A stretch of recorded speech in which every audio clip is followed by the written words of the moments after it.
Hey guys, Angel here, and today I'm going to be talking about a weapon from Atomic Picnic.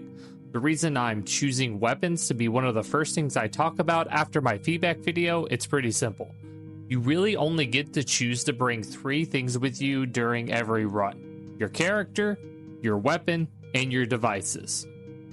So, your character is pretty much a skin as of playtest 1.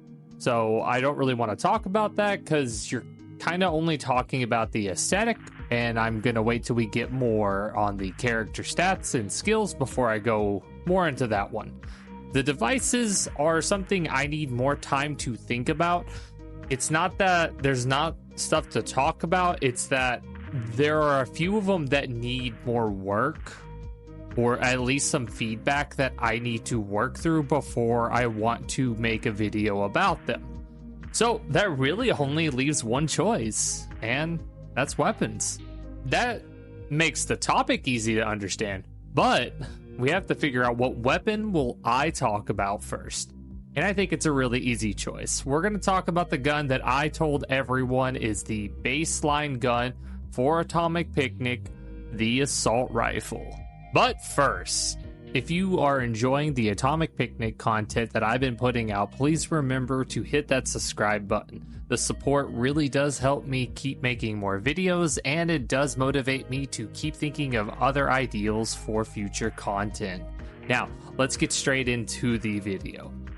To start off, the assault rifle has pretty good stats across the board.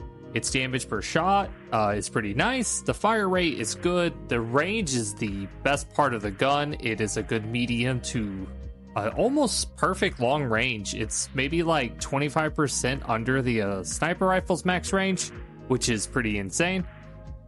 The worst part about the gun is probably the reload. I think it has the slowest or second slowest reload, which is around like 2 seconds. And its perfect reload box is kind of small, which makes it kind of difficult to hit perfect reloads when you're in the heat of the moment. Now, I just want to do like a general, like just little simple stat spread right there to kind of help set up for the next couple parts we're going to be talking about. So I'm going to break down some of the more nuances of the assault rifle, and I think the best way to do that is to start going into the damage and some of the builds that really elevate the assault rifle into the monster of a gun that it actually is. So this is going to be a disclaimer. Before I start going into the numbers and the builds, I want you to know that all these numbers are done with max mementos. And the reason I am using these numbers is because to compare the weapons from playtest 1, it's best for us to have numbers to compare to besides just feel and aesthetic and thinking that it did more damage when we can just use numbers to see if they are doing more damage. So let's start off with the damage, because that's the most important thing, right? So the assault rifle does around 18 damage per shot. These are all baseline numbers, and this is per what we call trigger pull. So a trigger pull is whenever you pull the trigger, 1 bullet comes out, and that's the damage we're going to use. This is kind of equalizing a little bit, and due to the fact that we have a okay fire rate baseline and a 68 magazine, this means that you're doing around 1152 per clip. So that's your max damage output with no perfect reload free ammo. So after hearing all that, you might think, man, the assault rifle does a lot of damage per clip. And you would be wrong. It's actually the weakest per clip. Baseline anyway. But what makes the assault rifle pull ahead as like the bossing weapon, and probably I would put it as the second best AoE weapon, it's the fact that every upgrade just seems to work with it. There are some upgrades that do not work with the other weapons, but the assault rifle does not have that problem. And what I consider the best bossing upgrade in the game, Slugger, is prime for abuse by the assault rifle.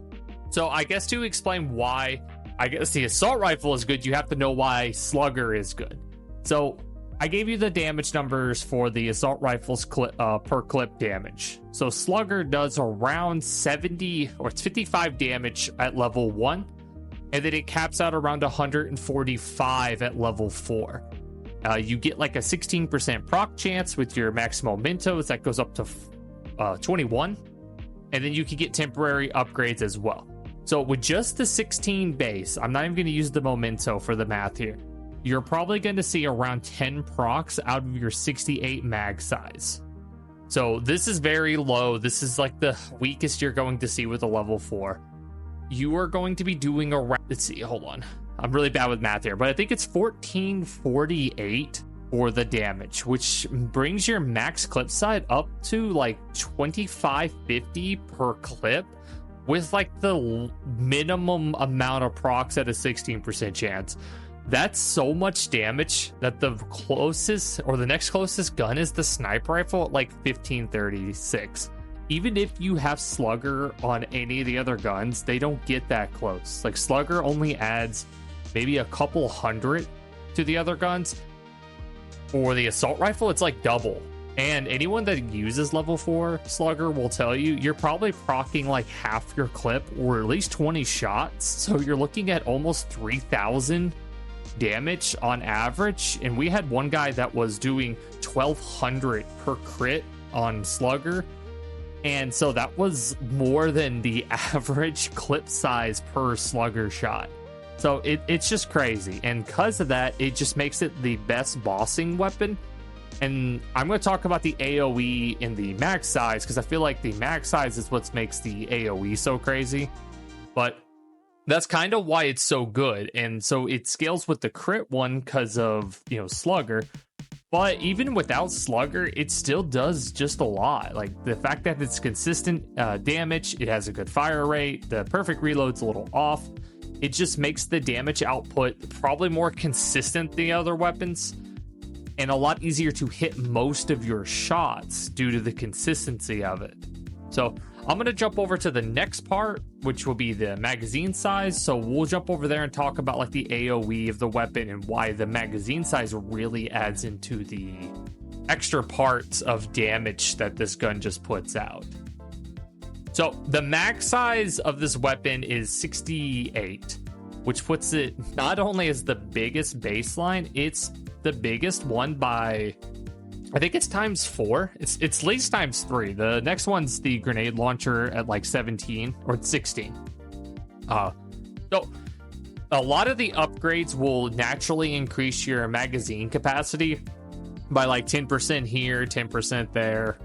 Because of that, it's very common to have like 60 to 100 rounds at like end game, meaning that you, with just a couple fire rate upgrades and some of those ones that increase your magazine also increase your fire rate, you'll probably be emptying the entire mag in under 2 seconds. Sometimes it's 3 to 4, but I mean that's still pretty fast. Like it's already shooting 10 bullets per second on base fire rate, so you're still looking at emptying around probably 25 to 40 bullets a second, which is just crazy, even at the 18 per. But it gets more crazier when you add in stuff like Mr. Pinball, Alarm, which if you don't know, Mr. Pinball makes it your bullets will ricochet. Alarm, it gives you crit damage. And then we also have stuff like Lightning in the Bottle and Walk Pod aren't too bad on it, just because of how crazy you can get the fire rate on the gun, which is normally crazy because it's not as good on the grenade launcher and sniper with lower mag, just because you can't get the fire rate that crazy. And all we need is just some upgrades that are like on hits, like do a little bit of chain lightning, burn enemies, that kind of stuff, and this thing would just get more crazy just due to the fact that we have ricocheting bullets. But, and that does also apply to Slugger. Having Slugger with does help your AoE because you just punch through things harder, because we do have piercing. Piercing works really well when you're doing AoE clears, even just piercing 1. So it's just, like I said, it just works with everything. And the max size does add into that. Like if I've ever had to recommend a nerf for the gun, it would be the mag size. Like just decreasing it by like 20%, bring it down to like a 40 rounds at max. So it'd be like 20 at like no upgrades at all.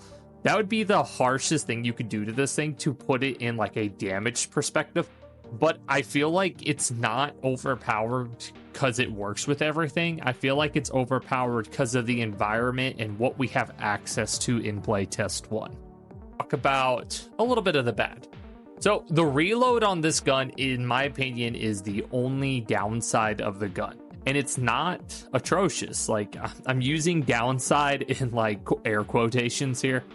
It takes, if you miss a perfect reload, you're taking about a 2-second reload. These numbers are a little off. I have to actually count the reload time because I never asked in the Discord. But when looking back in a bunch of my footage, it's about 2 seconds, and it's about a 1 second on a perfect reload. And if you don't know, perfect reloads give you infinite ammo for, I think it's like half a second or something after it. Generally, you can squeeze out like 6 shots with no fire rate increases. But due to this, since you get in such like a heavy, like holding the trigger down, sometimes when the perfect reload comes up, you let go of the trigger and that triggers your reload. So if you forget because you're in the heat of the moment or you're being chased, you might miss your reload, which means you're taking a whole extra second on your reload. And the box is really small, like especially compared to the other 3 weapons. The other 3 weapons have really good medium to large boxes, but the assault rifle is a lot smaller. Like, you would assume the sniper rifle would have a smaller box and the assault rifle would have a medium box, but you'd be wrong. Like, it is not how it is. So if they did want to balance, I guess, make it feel a little bit better, I would make the perfect reload box a medium box and maybe add a way to see your ammo when you're shooting above or below your guns, just so it's a little bit easier to stay in the rhythm. But besides that, we're just going to get to the very end of the video where I'm going to give my general opinion of the gun, and then that should be wrapping up everything in the video. I kind of told you everything how I feel about the gun, and I do read a lot in the Discord, and I watch a lot of the highlights and the dev talks. And I can tell you that this is the most loved gun by the community. And it's very obvious to see why. It's strong out the gate. Even with 0 upgrades, it's probably one of the best weapons with 0 upgrades.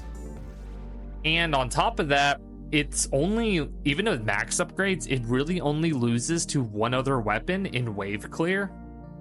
And due to the fact that it's only losing in wave clear and not bossing, still makes it probably the best weapon overall. Even though I am a shotgun supremacist, I will tell people that you can't go wrong with the assault rifle. And what the assault rifle has over the shotgun, and I'm not crazy when I tell people this, it is the feel, like the imagination you have when you visualize an assault rifle is being like the gunner. You know, you're laying down suppressifier, you're just holding down the trigger, and you just don't have to stop. This gun hits that feel. Like, you don't feel like you're running out of ammo, and you don't feel like you're just doing way too much damage per shot, which makes it feel like the weapon is just more like a cannon with a bunch of ammo. And I feel like that's important. Like, having that perfect aesthetic, like when it looks like what it's supposed to do, and then it feels like what it's supposed to do, and then it does what it's supposed to do. When all that lines up perfectly, the weapon gets elevated more than even if it's just like an overpowered weapon. So because of that, like, I have to give the assault rifle like a 9 out of 10. Like, I give it a 9 out of 10 because everything needs improvement, and I'm a firm believer of that. But I also believe that it does have some flaws in my opinion, and it's mainly down to the reload. Like, I feel like the reload is a little harsh. Maybe lower the reload by half a second, make the perfect reload box a little bit bigger, and you can compensate this by just reducing the mag size. You can give it a good even number. So instead of being at like 20 or instead of being at like 34 at max, make it like a 30 max, and that should even it out pretty well. So you give it like 30, you'd have 60 at max. You're taking out like 8 bullets at max a memento, which is a pretty good nerf because those 8 bullets do add up, especially when you have builds that rely on more bullets. But you could just do the perfect reload thing, and that would probably fix it. But besides that, I think I've said everything I want to say about the gun. But hey, if you have something you want to say about it or something you want to ask me about it, because I do forget things, just comment down below and I'll answer it. And if there's something else you'd like to see about Atomic Picnic, I got plenty of footage and plenty of information about the game, and I'm always down to make a video for it. But besides that, you've all been lovely, you've all been great, and you guys always remember to have a nice day.